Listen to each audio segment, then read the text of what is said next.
അസ്സലാമു അലൈക്കും വറഹ്മത്തുള്ളാഹി വബറകാതുഹു. ബിസ്മില്ലാഹിർ റഹ്മാനിർ റഹീം. അൽഹംദുലില്ലാഹി റബ്ബിൽ ആലമീൻ. വസ്സലാത്തു വസ്സലാമു അലാ അഷ്റഫിൽ മുർസലീൻ വഅലാ ആലിഹി വസഹ്ബിഹി അജ്മഈൻ. ദാറുൽഹുദയുടെ 40ാം വാർഷിക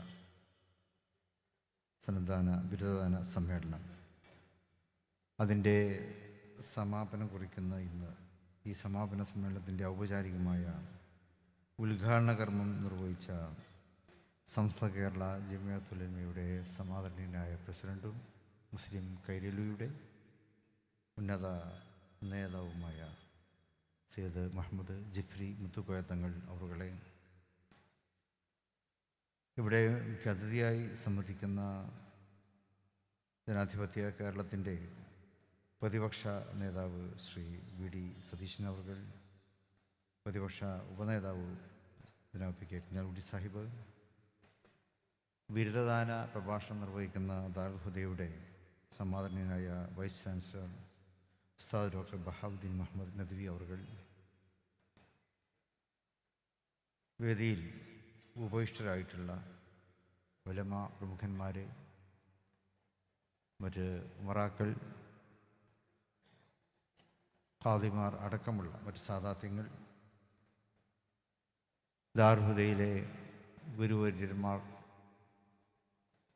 അതിൻ്റെ സാരഥികൾ, ഇന്ന് ബിരുദം ഏറ്റുവാങ്ങുന്ന പ്രിയ യുവ സുഹൃത്തുക്കളെ, ഈ സമ്മേളനത്തിന് സാക്ഷ്യം വഹിക്കുവാൻ വേണ്ടി എത്തിച്ചേർന്നിട്ടുള്ള പ്രിയപ്പെട്ട സഹോദരന്മാരെ, സുഹൃത്തുക്കളെ,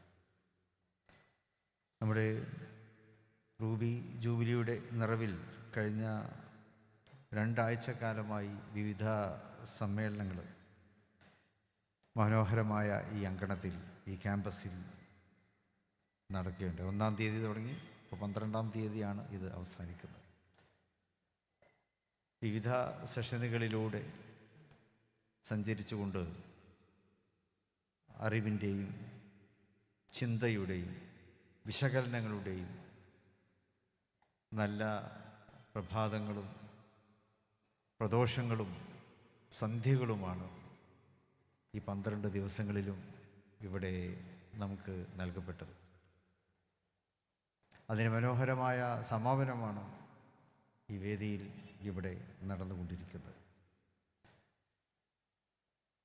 പരിണതപ്രജ്ഞരായിട്ടുള്ള നേതാക്കൾ, പണ്ഡിതന്മാരുമൊക്കെ ഇവിടെ സംസാരിക്കാനിരിക്കുന്നുണ്ട്. പ്രത്യേകിച്ച് പ്രതിപക്ഷ നേതാവിനും മറ്റും പെട്ടെന്ന് പോകേണ്ടതുകൊണ്ട് ഞാൻ കൂടുതലായിട്ട് ദീർഘിപ്പിക്കുവാൻ ഉദ്ദേശിക്കുന്നില്ല. ദാറുൽഹുദ എന്നുള്ളത്, ഇതിൻ്റെ ഈ വളർച്ച, 4 പതിറ്റാണ്ടിൻ്റെ വളർച്ചയിലേക്ക് ദാറുൽഹുദ എത്തിപ്പെട്ടതിൻ്റെ കാരണങ്ങൾ എന്താണെന്ന് ഞാനിവിടെ വിശദീകരിക്കേണ്ടതില്ലല്ലോ. അത് പകൽ വെളിച്ചം പോലെ എല്ലാവർക്കും സുവിദിതമാണ്. ഒത്തൊരുമയുടെയും കഠിനാധ്വാനത്തിൻ്റെയും വളർച്ചയാണ് ദാറുൽഹുദയെ ഇന്ന് കാണുന്ന തലത്തിലേക്ക് ഉയർത്തിയിട്ടുള്ളത്. ഇന്ന് ലോകത്തോളം ഉയർന്നിരിക്കുന്നു ദാറുൽഹുദ. മുമ്പൊക്കെ പലപ്പോഴും നമ്മൾ സൂചിപ്പിച്ചിട്ടുണ്ട്, ഇത് ചെമ്മാടിൻ്റെയോ കേരളത്തിൻ്റെയോ ഇന്ത്യയുടെയോ മാത്രം സ്ഥാപനമല്ല.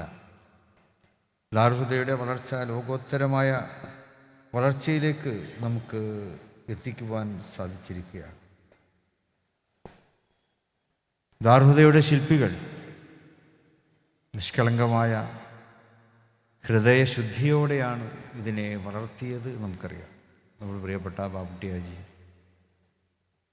ആദരണീയരായ ഇദ്രീസ് ഉസ്താദ്, ബഷീർ മുസ്ലിയാർ, അതുപോലെ തന്നെ ദാറുൽഹുദയ്ക്ക് 30 വർഷക്കാലം നമുക്ക് ഇതിൻ്റെ വൈസ് ചാൻസലറായി നേതൃത്വം തന്ന ചെറുശ്ശേരി ഉസ്താദ് അവർ, ഈ മഹാന്മാരും അവരോടൊപ്പം ഒത്തുചേർന്ന അനേകായിരങ്ങളുടെയും ഹൃദയശുദ്ധിയോടെയുള്ള പ്രവർത്തനങ്ങളാണ് ദാറുൽഹുദയെ ഇത്രയും വലിയൊരു നിലവാരത്തിലേക്ക് എത്തിച്ചിട്ടുള്ളത്. അവർ പ്രവർത്തിക്കുക മാത്രമല്ല, പ്രാർത്ഥിക്കുകയും ചെയ്തിരുന്നു എന്നുള്ളതാണ്. അവരുടെ പ്രാർത്ഥനയും പ്രവർത്തനവും അത് സമഞ്ജസമായ ഒരു പ്രക്രിയയായിരുന്നു. അതുകൊണ്ടാണ് അള്ളാഹു പ്രാർത്ഥനയോടൊപ്പമുള്ള പ്രവർത്തനങ്ങൾക്കാണ് വിജയം കൊടുക്കുന്നത്. ഇവിടെ ഗുരുശ്രേഷ്ഠരായിട്ടുള്ളവരും സാധാരണക്കാരും പ്രാർത്ഥന നിറഞ്ഞ ഹൃദയത്തോടെ തന്നെയാണ് ഈ ക്യാമ്പസിലേക്ക് വരാറുള്ളത്. ഈ ക്യാമ്പസിന് വേണ്ടി അവർ പ്രവർത്തിക്കാറുള്ളതും പ്രാർത്ഥന നിറഞ്ഞ മനസ്സോടെയാണ്. അതുകൊണ്ടാണ് നമുക്ക് ഈ വലിയ വളർച്ച കൈവരിക്കുവാൻ സാധിച്ചത്. ഹൃദയ വിശാലതയുണ്ടായാലാണ് നമുക്ക് നല്ല വാക്കുകൾ പറയുവാനും സാധിക്കുക. ആ വാക്കുകൾ അത് ആകാശത്തോളം ഉയരുകയും ചെയ്യും. പരിശുദ്ധ പ്രവാചകർ സല്ലല്ലാഹു അലൈഹി വസല്ലമയുടെ ജീവിതത്തിലെ ഏറ്റവും വലിയ നേട്ടമെന്നുള്ളത്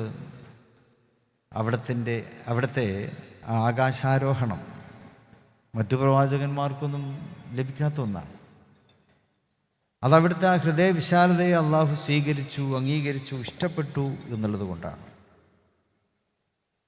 ഇന്നകലാഖുൽഖിൻ അളീം, ഉത്തമമായിട്ടുള്ള വാക്കുകളുടെ, ഉത്തമമായിട്ടുള്ള സ്വഭാവങ്ങളുടെ ഉടമയായിരുന്നു താങ്കൾ എന്ന് പരിശുദ്ധ ഖുർആനിൽ അള്ളാഹു നബി സല്ലല്ലാഹു അലൈഹി വസല്ലമയെ കുറിച്ച് പറയുന്നുണ്ട്.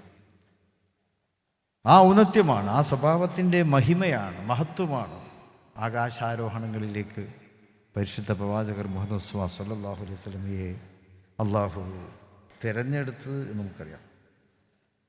അപ്പോൾ നിങ്ങളുടെ പഠനവും നിങ്ങളുടെ പരിശീലനങ്ങളും അതൊക്കെ തന്നെ ഹൃദയവിശാലതയോടെ സമൂഹത്തിന് സമർപ്പിക്കുക എന്നുള്ളതാണ് ഇനി നിങ്ങളുടെ ഉത്തരവാദിത്വം എന്ന് ഞാൻ മനസ്സിലാക്കും. നിങ്ങൾക്ക് ഇന്നിപ്പോൾ സനത് ലഭിക്കുകയാണ്. ഈ സനത് ലഭിച്ചുകൊണ്ട് നിങ്ങൾ പ്രബോധന മേഖലയിലേക്ക് ഇറങ്ങുകയാണ്. നിങ്ങളുടെ മനസ്സിൽ രണ്ട് കാര്യങ്ങളാണ് ഉണ്ടാവുക. ഒന്ന്, നിങ്ങൾ മുസ്ലിമാണ്. രണ്ടാമത്, നിങ്ങൾ ഇന്ത്യക്കാരാണ്. ഈ രണ്ട് കാര്യങ്ങൾ, ഇന്ത്യക്കാരെന്നുള്ള നിലക്ക് ഈ രണ്ട് കാര്യങ്ങളും നിങ്ങൾ മറക്കാതെ കാത്തു സൂക്ഷിക്കണം. ഇസ്ലാമിക പ്രബോധനത്തിന് വേണ്ടിയും നിങ്ങൾ ഇറങ്ങുന്നു. ആ പ്രബോധനം ഇന്ത്യ രാജ്യത്താണ് നിങ്ങൾക്ക് നിർവഹിക്കുവാനുള്ളത്. സ്വാഭാവികമായും ഇസ്ലാമിനെക്കുറിച്ചുള്ള അറിവുകൾ നിങ്ങൾക്ക് ഉണ്ട്. കഴിഞ്ഞ 12 വർഷങ്ങളായി നിങ്ങൾ നേടിയെടുക്കുന്നു. ഇസ്ലാമികമായിട്ടുള്ള അറിവുകൾ അത് വിശാലമാണ്. ആ അറിവുകൾ നിങ്ങൾ കരസ്ഥമാക്കിയിട്ടുണ്ട്.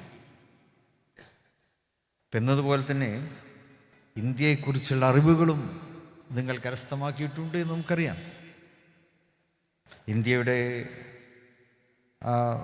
വ്യത്യസ്തതകളുണ്ടല്ലോ, അതൊക്കെ നിങ്ങൾ മനസ്സിലാക്കിയിട്ടുള്ളവരാണ്. ഇന്ത്യയുടെ ബഹുസ്വരത പ്രധാനമാണല്ലോ. വിവിധ മതങ്ങളാണ് ഇവിടെയുള്ളത്. വിവിധ ജാതികളും ഉപജാതികളും ജീവിത രീതികളും ഭാഷകളും വസ്ത്രധാരണവും ഭക്ഷണ രീതികളും ഇതെല്ലാം ഇന്ത്യയുടെ പ്രത്യേകതയാണല്ലോ. വ്യത്യസ്തമായ കൃഷി ഇന്ത്യയിലാണ്. ഗോതമ്പുണ്ട്, അരിയുണ്ട്, ചോളമുണ്ട്, കരിമ്പുണ്ട്, പഞ്ചസാരയുണ്ട്. ഇങ്ങനെ വ്യത്യസ്തമായ കൃഷി രീതികൾ, വിഭവങ്ങൾ ഇന്ത്യക്ക് സ്വന്തമാണ്. വിവിധ കാലാവസ്ഥയും ഇന്ത്യയിലുണ്ട്. കാശ്മീരിലെ കാലാവസ്ഥയല്ല ഇവിടെ കേരളത്തിലുള്ളത്. ഡൽഹി ചുട്ടുപൊള്ളുമ്പോഴും ചിലപ്പോൾ നമുക്കിവിടെ തണുപ്പായിരിക്കും. നമ്മൾ ചുട്ടുപൊള്ളുമ്പോൾ ചിലപ്പോൾ ഡൽഹിയിൽ തണുപ്പായിരിക്കും. ഇങ്ങനെ വ്യത്യസ്തമായിട്ടുള്ള കാലാവസ്ഥകളുടെയും ഒരു രാജ്യമാണല്ലോ ഇന്ത്യ. വൈവിധ്യങ്ങളുടെ കലവറ എന്നാണ് ഇന്ത്യയെ മറ്റു പലരും വിശേഷിപ്പിക്കാറുള്ളത്. നിങ്ങൾ പ്രബോധനാർത്ഥം ലോകത്തിൻ്റെ നാനാഭാഗങ്ങളിലേക്കും സഞ്ചരിക്കുന്നവരാണ്. എമിഗ്രേഷനിൽ നിങ്ങൾ എത്തുമ്പോൾ വെർ യു ഫ്രം എന്ന ചോദ്യം നിങ്ങൾക്ക് ഉണ്ടാവും. നിങ്ങൾ പറയും ഫ്രം ഇന്ത്യ. അത് കേൾക്കുമ്പോൾ തന്നെ ഇമിഗ്രേഷൻ ഉദ്യോഗസ്ഥൻ നിങ്ങളോട് ചെറുതായിട്ടൊന്ന് ചിരിക്കും. ഒരു മന്ദസ്മിതമുണ്ടാവും. കാരണം ലോകത്തെ എല്ലാ ഇമിഗ്രേഷനുകളിലും ഇന്ത്യയെ അറിയാം എന്നുള്ളതാണ്. ഇന്ത്യയുടെ വൈവിധ്യങ്ങളെ അറിയാം, ഇന്ത്യയുടെ പ്രത്യേകതകളെ അറിയാം, ഇന്ത്യയുടെ മതേതരത്വത്തെ അറിയാം, ഇന്ത്യയിൽ നിലനിൽക്കുന്ന മതസൗഹാർദ്ദത്തെ അറിയാം. ഇതെല്ലാം അറിയുന്ന ഇമിഗ്രേഷൻ ഉദ്യോഗസ്ഥർ ആ ഇന്ത്യയിൽ നിന്നാണ് നിങ്ങൾ വരുന്നതെന്ന് അറിയുമ്പോൾ പ്രത്യേകമായിട്ടൊന്ന് ഒരു മന്ദസ്മിത, ഒരു ഒരു ഒരു സന്തോഷമുണ്ട്, ഒരു വെൽക്കം സ്മൈലിംഗ് അവരിൽ നിന്ന് നിങ്ങൾക്ക് ലഭിക്കും. നിങ്ങൾ പ്രബന്ധം അവതരിപ്പിക്കാൻ വിദേശ രാജ്യങ്ങളിൽ പോകുന്നുണ്ട്, പ്രഭാഷണം നടത്താൻ വിദേശങ്ങളിൽ പോകുന്നുണ്ട്, ഇൻ്റർവ്യൂവിൽ പങ്കെടുക്കാൻ വിദേശങ്ങളിൽ പോകുന്നുണ്ട്.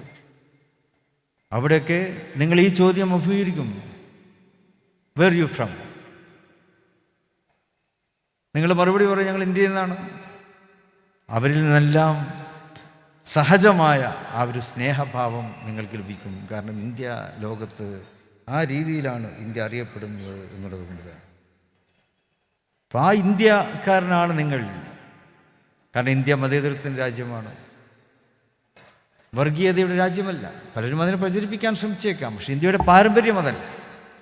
സൂഫികളും മുനിമാരും മഹർഷിമാരും ഗുരുദ്വാരകളിലെ മഠങ്ങളിലെ അവിടെയൊക്കെ പ്രാർത്ഥനാ നിർഭരരായവരും അവരുടെയൊക്കെയാണ് ഇന്ത്യ. അവരെല്ലാമാണ് ഇന്ത്യയെ കെട്ടിപ്പടുത്തത്. അവരിൽ നിന്നെല്ലാമാണ് മഹാനായ ഇന്ത്യയുടെ ശില്പി മഹാനായ പണ്ഡിറ്റ് ജവഹർലാൽ നെഹ്റു ഇന്ത്യയെ കണ്ടെത്തിയത് എന്ന് പറയുന്നുണ്ട്. അപ്പോൾ ലോകം മുഴുവനും ഇന്ത്യയുടെ മഹത്വം അത് പ്രചരിപ്പിക്കുവാനും നിങ്ങളുടെ പ്രബോധന ദൗത്യങ്ങളിലൂടെ സാധിക്കണം എന്ന് സാന്ദർഭികമായി ഉണർത്തുകയാണ്. ലോകത്ത് ഇസ്ലാമോഫോബിയ എന്നത് ചിലരൊക്കെ സൃഷ്ടിക്കുന്ന ചില കാര്യങ്ങളാണ്. സാഹിത്യത്തിൽ ഇസ്ലാമോഫോബിയ നടക്കുന്നുണ്ട്, മാധ്യമങ്ങളിൽ ഇസ്ലാമോഫോബിയ നടക്കുന്നുണ്ട്, കലയിലും ഇസ്ലാമോഫോബിയ നടക്കുന്നുണ്ട്, FB-യിലുണ്ട്, ഇൻസ്റ്റയിലുണ്ട്, ട്വിറ്ററിലുണ്ട്, സോഷ്യൽ മീഡിയയിലുണ്ട്. ഇവിടെയൊക്കെ ഇസ്ലാമോഫോബിയ നടക്കുമ്പോൾ പേടിക്കേണ്ടതില്ല. നമുക്കതിനൊക്കെ പ്രതിരോധിക്കുവാൻ സാധിക്കും. ഒന്ന്, ഇസ്ലാമിനെ കുറിച്ചുള്ള അറിവുകൾ തന്നെയാണ്. വ്യക്തമായ അറിവ് നിങ്ങൾക്കുണ്ടല്ലോ, ഇസ്ലാമിനെക്കുറിച്ച് വ്യക്തമായ അറിവ് നിങ്ങൾക്കെല്ലാം ഉണ്ട്. വ്യക്തമായ ഡാറ്റാസും നിങ്ങളുടെ കൈകളിലുണ്ട്. അപ്പോൾ ആ അറിവും ഡാറ്റാസും ഉപയോഗിച്ചുകൊണ്ട് തന്നെ നിങ്ങൾക്ക് ഇസ്ലാമോഫോബിയെ പ്രതിരോധിക്കുവാൻ കഴിയും. അപ്പം അതുകൊണ്ട് തന്നെ ഇസ്ലാമോഫോബിയ എന്ന് കേൾക്കുമ്പോൾ നിങ്ങൾ പേടിക്കണ്ട. നമുക്കതിനെ ഒരു ചാലഞ്ചായിട്ട് എടുത്തുകൊണ്ട് അതിനെ ഓവർകം ചെയ്യാൻ കഴിയും. ആ ഒരു ഉത്തമ വിശ്വാസത്തോടെ തന്നെ നിങ്ങൾ മുന്നോട്ട് പോകണം.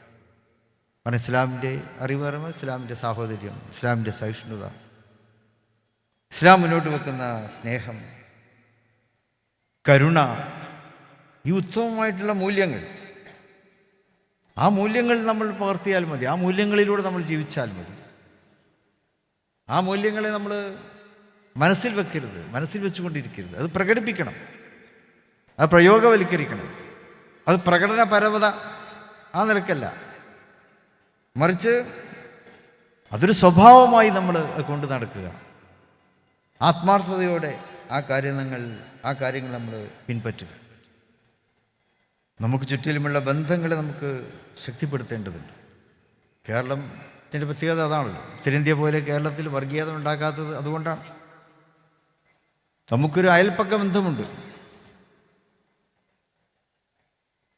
ആ അയൽപ്പക്കങ്ങളിൽ ഹിന്ദുവുണ്ട്, മുസ്ലിമുണ്ട്, ക്രിസ്ത്യാനിയുണ്ട്, ഇതര മതവിഭാഗക്കാരൊക്കെ ഉണ്ട്. ഉത്തരേന്ത്യയിൽ ചിലപ്പോൾ അതുണ്ടാവില്ല. ഉത്തരേന്ത്യയിലെ അയൽപ്പക്കത്ത് ചിലപ്പോൾ മുസ്ലിം മാത്രമേ ഉണ്ടാവുള്ളൂ, ചിലപ്പോൾ ഹിന്ദു മാത്രമേ കാണുകയുള്ളൂ, ചിലപ്പോൾ ദളിത് സമൂഹം മാത്രമേ കാണുകയുള്ളൂ. ഓരോരുത്തർ ജീവിക്കുന്ന ചുറ്റുപാട് അങ്ങനെയാണ്. എന്നാൽ കേരളത്തിൽ അങ്ങനെയല്ല. ഇവിടെ വ്യത്യസ്തരായിട്ടുള്ള ആളുകളാണ്. ഹിന്ദുവും മുസ്ലിമും ക്രിസ്ത്യാനിയും ദളിതനും ഗോപുരവാസികളും എല്ലാവരും നമ്മുടെ അയൽപ്പക്കങ്ങളിലുണ്ട്. അപ്പോൾ ആ അയൽപ്പക്ക ബന്ധം തന്നെ നമ്മൾ കാത്തു സൂക്ഷിച്ചാൽ മതി. നബി സല്ലല്ലാഹു അലൈഹി വസല്ലം പറഞ്ഞിട്ടുണ്ടല്ലോ, അയൽവാസി പട്ടിണി എടുക്കുമ്പോൾ വേറെ ചൊണ്ണുന്നവൻ എന്നിൽ പെട്ടവനല്ല എന്ന് പറയുന്നത്. അത് ഒരുപാട് വിശാലമായിട്ടുള്ള അർത്ഥങ്ങളുണ്ട്. നമ്മുടെ പട്ടിണി, ഇപ്പം എൻ്റെ പട്ടിണി അതെൻ്റെ വ്യക്തിപരമാണ്, അതെൻ്റെ ശാരീരികമായിട്ടുള്ളൊരു ആവശ്യം, അല്ലെങ്കിൽ ഒരവസ്ഥ. എൻ്റെ പട്ടിണി മാറ്റുക എന്നുള്ളത് എൻ്റെ ഭൗതികമായിട്ടുള്ളൊരു അവസ്ഥയാണ്. പക്ഷെ അയൽവാസി പട്ടിണി കിടക്കുമ്പോൾ അവിടെ ആ പട്ടിണി മാറ്റേണ്ടത് നമ്മുടെ ആത്മീയമായിട്ടുള്ള ആവശ്യമാണ്. അയൽവാസിയുടെ പട്ടിണി മാറ്റുക എന്നുള്ളത് അതൊരു ആത്മീയമായിട്ടുള്ള ആവശ്യമാണ്. ആ പട്ടിണി നിലനിൽക്കുമ്പോൾ അള്ളാഹുവിൽ നിന്നുള്ള ചോദ്യം നമുക്ക് നേരിടേണ്ടി വരും. നീ എന്തുകൊണ്ട് ആ പട്ടിണി മാറ്റാൻ തയ്യാറായില്ല?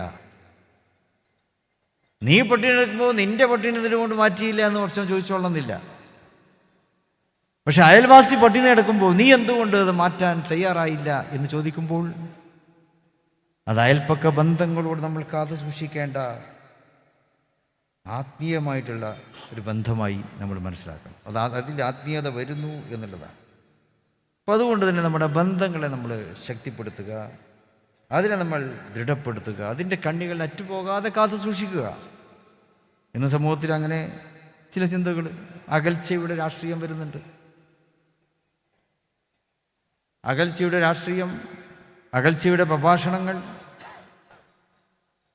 അകൽച്ച പ്രോത്സാഹിപ്പിക്കുന്ന തരത്തിലുള്ള ഇടപെടലുകൾ, ഇതൊക്കെ ഇന്ന് രാജ്യത്തിൻ്റെ ഒരു ദുര്യോഗമായി വന്നുകൊണ്ടിരിക്കുമ്പോൾ നമ്മൾ ബന്ധങ്ങളെ ശക്തിപ്പെടുത്തുവാനാണ്, ബന്ധങ്ങളുടെ ഇഴ പൊട്ടാതെ നമ്മൾ കാത്തു സൂക്ഷിക്കുക, ബന്ധങ്ങളുടെ കണ്ണികളെ നമ്മൾ കൂടുതൽ ശക്തിപ്പെടുത്തുക എന്നുള്ളത് തന്നെയാണ് ഇന്ന് ഈ കാലത്ത് നമുക്ക് ചെയ്യാനുള്ള ഏറ്റവും നല്ല കാര്യം.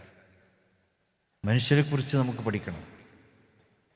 മനുഷ്യരിൽ പല ആൾക്കാരുണ്ടാവുമല്ലോ, പല സ്വഭാവക്കാരുണ്ടാവും. അവരെക്കുറിച്ചൊക്കെ നമ്മൾ പഠിക്കുക. സമ്പന്നരായിട്ടുള്ള ആൾക്കാരുണ്ടാവും, പാവങ്ങളായിട്ടുള്ള ആൾക്കാരുണ്ടാവും, ദുർബലരായിട്ടുള്ള ആൾക്കാരുണ്ടാവും. ദൗർബല്യം തന്നെ പല ആൾക്കാരുണ്ട്. സാമ്പത്തികമായി ദുർബലർ, സാമൂഹ്യമായിട്ട് ദുർബലരായിട്ടുള്ള ആളുകൾ, ശാരീരികമായി ദുർബലരായിട്ടുള്ള ആളുകൾ, മാനസികമായി ദുർബലരായിട്ടുള്ള ആളുകൾ, എന്തിനേറെ ആത്മീയമായിട്ടും ദുർബലരായിട്ടുള്ള ആൾക്കാർ നമ്മുടെ മുമ്പിലുണ്ടാവും. എല്ലാവരും ആത്മീയമായി എല്ലാം നേടി ഉള്ളവരാവില്ല. ആത്മീയമായിട്ട് ദുർബലം പല കാരണങ്ങളാലും അവരിങ്ങനെ തിന്നുന്നു, കുടിക്കുന്നു, ഉറങ്ങുന്നു, TV കാണുന്നു, മൊബൈൽ നോക്കുന്നു, അതൊക്കെ ചെയ്യുന്നുണ്ടാവും. പക്ഷെ ആത്മീയമായിട്ട് അവർ ദുർബലരായിരിക്കും. അപ്പം അങ്ങനെയുള്ള പല ദൗർബല്യങ്ങളെയും നിങ്ങൾക്ക് അഭിമുഖീകരിക്കേണ്ടി വരും. ആ ദൗർബല്യങ്ങളെ പരിഹരിക്കാനായിരിക്കണം നിങ്ങളുടെ പരിശ്രമങ്ങൾ. നിങ്ങളെല്ലാവരും പണ്ഡിതന്മാരാണ്. ആ പാണ്ഡിത്യത്തിനാണല്ലോ നിങ്ങൾക്കിവിടെ ബിരുദം ലഭിക്കുന്നത്. അറിവും വിവരവും അതാണല്ലോ പാണ്ഡിത്യത്തിൻ്റെ ലക്ഷണം. അറിവുണ്ട് നിങ്ങൾക്ക്, രണ്ടും വ്യത്യസ്തം. ഒന്ന് അറിവ് അറിയുമ്പോൾ എന്താണ്? പഠിച്ചുണ്ടാക്കുന്നതാണ്. വിവരം എന്നുള്ളതോ നിങ്ങൾ ആർജിച്ചെടുക്കുന്നതാണ്. അതോടൊപ്പം ഈ അറിവും വിവരവും മാത്രം പോരാ, വിവേകവും വേണം. പണ്ഡിതൻ്റെ യഥാർത്ഥ ഉത്തരവാദിത്വം അവിടെയാണ്. നിങ്ങളുടെ അറിവും വിവരവും അതോടൊപ്പം നിങ്ങൾ വിവേകികളുമായിരിക്കണം. കാര്യങ്ങൾ വരുമ്പോൾ വിവേകപൂർവ്വം പ്രതികരിക്കണം. വൈകാരികമായിട്ട് അല്ല നിങ്ങൾ പ്രതികരിക്കേണ്ടത്. വിവേകത്തോടെ പ്രതികരിക്കണം, പക്വതയോടെ പ്രതികരിക്കണം. നിങ്ങളൊക്കെ പക്വമതികളാണെന്നാണ് സമൂഹം കണക്കാക്കുന്നത്. പണ്ഡിതന്മാർ പക്വമതികളാണെന്നാണ്. പക്ഷെ പലപ്പോഴും പക്വതയില്ലാത്ത വാക്കുകളൊക്കെ വരുമ്പോൾ അത് നിങ്ങൾ സൂക്ഷിക്കണം. നിങ്ങളുടെ വാക്കുകൾ സമൂഹത്തിന് വേണ്ടിയായിരിക്കണം, സമുദായത്തിന് വേണ്ടിയായിരിക്കണം, രാജ്യത്തിന് വേണ്ടിയായിരിക്കണം. പക്വതയില്ലാത്ത വാക്കുകളൊക്കെ പറയുമ്പോൾ അതുണ്ടാക്കാവുന്ന പ്രത്യാഘാതങ്ങളെ നിങ്ങൾ കരുതിയിരിക്കണം. ഒരു വാക്ക് പറയുമ്പോൾ ആ വാക്ക് അതുകൊണ്ട് സമൂഹത്തിന് ഗുണമുണ്ടാകുമോ, സമുദായത്തിന് ഗുണമുണ്ടാകുമോ, രാജ്യത്തിന് ഗുണമുണ്ടാകുമോ എന്നാണ് നിങ്ങൾ ചിന്തിക്കേണ്ടത്. അതല്ലാതെ ചാനലുകൾ ഏറ്റെടുക്കുമോ എന്ന് നിങ്ങൾ നോക്കണ്ട. ചാനലുകൾക്ക് വേണ്ടിയും മീഡിയക്ക് വേണ്ടിയും അല്ല നിങ്ങൾ സംസാരിക്കേണ്ടത്. നിങ്ങൾ സംസാരിക്കേണ്ടത് സമുദായത്തിന് വേണ്ടിയും സമൂഹത്തിന് വേണ്ടിയും രാജ്യത്തിന് വേണ്ടിയാണ്. അതല്ലാതെ ചാനലുകൾക്ക് വേണ്ടി മാത്രം പറയുമ്പോൾ പ്രശസ്തി കിട്ടിയെന്ന് വരും. 2-3 ദിവസമൊക്കെ പ്രശസ്തി ഉണ്ടാവും. 4-ാമത്തെ ദിവസവും 5-ാമത്തെ ദിവസവും ഈ ചാനലുകളിൽ തന്നെ നിങ്ങളെ 8 നിലയിൽ പൊട്ടിക്കും. അത് നിങ്ങൾ മനസ്സിലാക്കണം. അപ്പോൾ നിങ്ങൾ സമുദായത്തിന് വേണ്ടി, സമൂഹത്തിന് വേണ്ടി, രാജ്യത്തിന് വേണ്ടി ലോക സമാധാനത്തിന് വേണ്ടി. അതിനായിരിക്കണം നിങ്ങൾ നിങ്ങളുടെ വാക്കുകൾ ഉപയോഗിക്കേണ്ടത്, പ്രയോജനപ്പെടുത്തേണ്ടത്. സമുദായത്തിനിടയിൽ ഐക്യം ഉണ്ടാക്കണം. സമുദായത്തിൻ്റെ ഐക്യം നിങ്ങൾ കാത്തു സൂക്ഷിക്കണം. ആരെയും നിങ്ങൾ നരകത്തിലേക്ക് തള്ളിയിടണ്ട. ഓ നരകത്തിലാണ്, അല്ല ഓല് നരകത്തിലാണെന്ന് നിങ്ങൾ പറയേണ്ടത്. അള്ളാഹു ആർക്കാണ് ഇദ്ദേഹത്തെ കൊടുത്തിട്ടുള്ളത് നമുക്കറിയില്ലല്ലോ. അള്ളാഹുവിൻ്റെ ഖജനാവ് വിശാലമാണ്. ഒരു മനുഷ്യന് ഹിദായത്ത് കൊടുത്തിട്ടുണ്ടോ നമുക്കറിയില്ല. അത് മനുഷ്യനും ഭൂമിയും ആകാശങ്ങളും സൃഷ്ടിക്കപ്പെടുന്നതിന് മുമ്പ് തന്നെ ലൗഹുൽ മഹ്ഫൂദിൽ അത് രേഖപ്പെടുത്തപ്പെട്ടിട്ടുണ്ട്. ആർക്കൊക്കെയാണ് അള്ളാഹു ഹിദായത്ത് കൊടുക്കേണ്ടത്. അപ്പോൾ അതുകൊണ്ട് ആരെയും നമ്മൾ നരകത്തിലേക്കൊന്നും പറഞ്ഞേക്കണ്ട. നമ്മൾ ചെയ്യേണ്ടത്, പണ്ഡിതന്മാർ ചെയ്യേണ്ടത് എന്താ അറിയോ? ഒരുമിച്ച് സ്വർഗത്തിലേക്ക് കൊണ്ടുപോകാനുള്ള പണിയെടുക്കണം. എല്ലാവരെയും ഒരുമിച്ച് സ്വർഗത്തിലേക്ക് കൊണ്ടുപോവുക എന്നുള്ളതാണ് നിങ്ങളുടെ കടമ.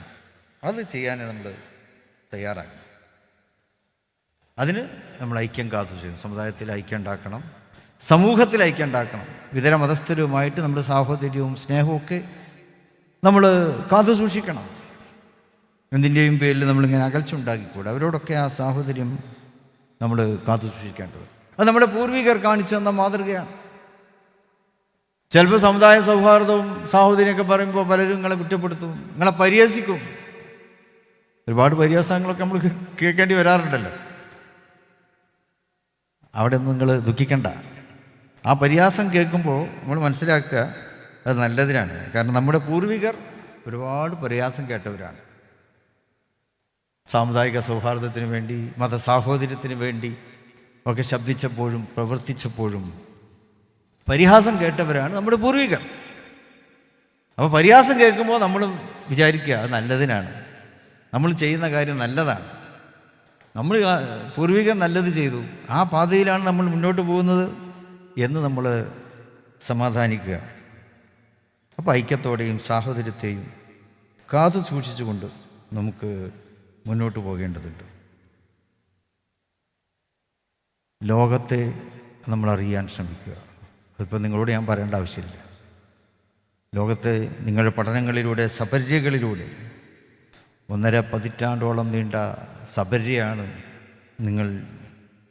ആ സപര്യയുടെ ഭാഗ്യപത്രമായിട്ടാണ് നിങ്ങൾക്ക് ഹുദവി ബിരുദം ലഭിക്കുന്നത്. അപ്പോൾ ലോകത്തിൻ്റെ ലോകത്തോടുള്ള വിവരങ്ങൾ, ലോകത്തെക്കുറിച്ചുള്ള അറിവുകൾ നീ നിരന്തരമായി അപ്ഡേറ്റ് ചെയ്യുന്നവരാണ് നിങ്ങൾ. നമുക്കറിയാതെ നിങ്ങൾ ലോകത്തെ എവിടെയെല്ലാം വിവരമുണ്ടോ അതൊക്കെ നിങ്ങൾ മനസ്സിലാക്കിയിട്ടുണ്ട്. അപ്ഡേറ്റഡാണ്. ഇനിയും അപ്ഡേറ്റഡ് ആയിക്കൊണ്ടിരിക്കുക. കാലത്തിൻ്റെ മാറ്റങ്ങൾ നിങ്ങൾ അറിയുക. സർഗാത്മകത നമ്മൾ കാത്തു സൂക്ഷിക്കുക. പുണ്യ നബി കരീം സല്ലല്ലാഹു അലൈഹി വസല്ലമയുടെ തിരുസുന്നത്ത് അതാണല്ലോ. സർഗാത്മകതയെ പ്രോത്സാഹിപ്പിച്ചിട്ടുള്ളവരാണ് അവർ. നല്ല വാക്കുകളിലൂടെയും നല്ല സ്വഭാവങ്ങളിലൂടെയും